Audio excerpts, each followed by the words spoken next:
Hello guys, शुभांगीज ब्लॉग्समध्ये पुन्हा एकदा तुमचे स्वागत आहे. तर आज पडलेलं छान असं ऊन. काल जरा पाऊस होता, त्यानंतर आज जे ऊन पडले ते एकदम छान पडलेलं होतं. माझी कालची कपडे देखील वाळलेली. मी पटपट कपडे काढून घेतली आणि कपड्यांच्या घड्या घालून घेतल्या, कारण मला जेवण देखील बनवायचं होतं. मी पीठ मळूनच ठेवलेलं.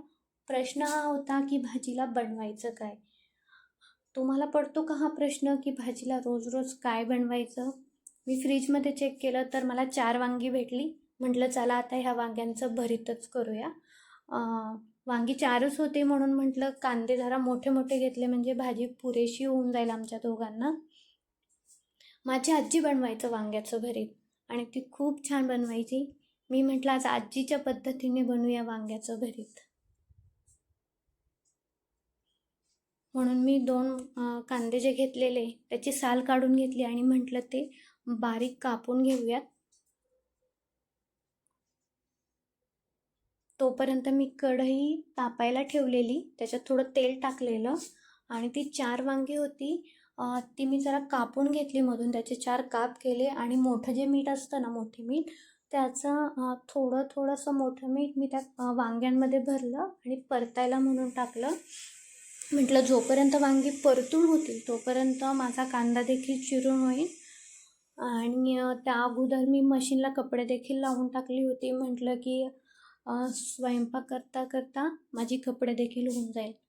काय होतं ना की एका वेळी अशी जर कामे आपण करून घेतलं ना तर टाईमही वाचतो आणि पटपट कामही होऊन जातं. कारण नंतर मला बाकीची कामं राहतात, जसं की शिवला आंघोळ घालणं, त्याला झोपवणं. आणि लहान मुलांची झोप तर तुम्हाला माहितीच आहे. आपण काम उरकतच असतो तोपर्यंत लहान बाळं उठूनही जातात. तर वांगी माझी चांगल्या प्रकारे परतली होती. मी वांगी काढून घेतली आणि जो चिरलेला जो कांदा आहे तो परतायला टाकला. साईड बाय साईड मी चपात्या देखील करत होते. म्हटलं की जोपर्यंत वांग्याची भाजी होती तोपर्यंत चपात्या देखील होतील. तर वांग्याची भाजी मी अशी केली होती की थोडं तेल टाकलं होतं, जिरीची फोडणी दिली, थोडासा लसूण टाकला, लाल तिखट, मीठ आणि थोडी कोथिंबीर टाकली आणि माझी वांग्याची भाजी देखील झालेली आणि चपात्या देखील बनून झालेला.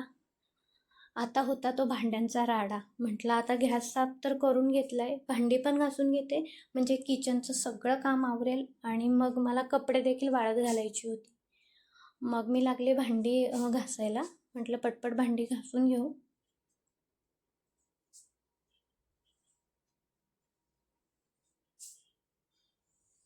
हे पहा, भांडी माझी घासून झाली आहेत आणि माझी मशीन देखील झालेली.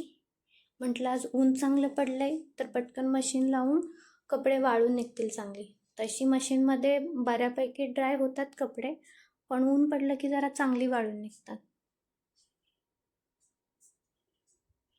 तुम्हालाही दिसत असेल व्हिडिओमध्ये किती छान ऊन पडलं आहे.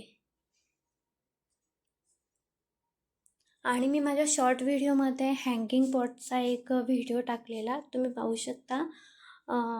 हे क्लोथ स्टँड जे आहे त्याच्या साईडला तुम्हाला ते हँगिंग पॉट दिसत असेल.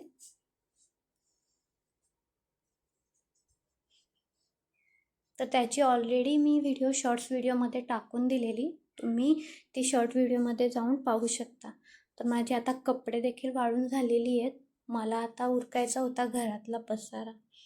मी पटपट पसारा उचलला. बघा किती छान दिसतंय घर. तर कसा वाटला आजचा ब्लॉग मला नक्की कमेंट करून सांगा.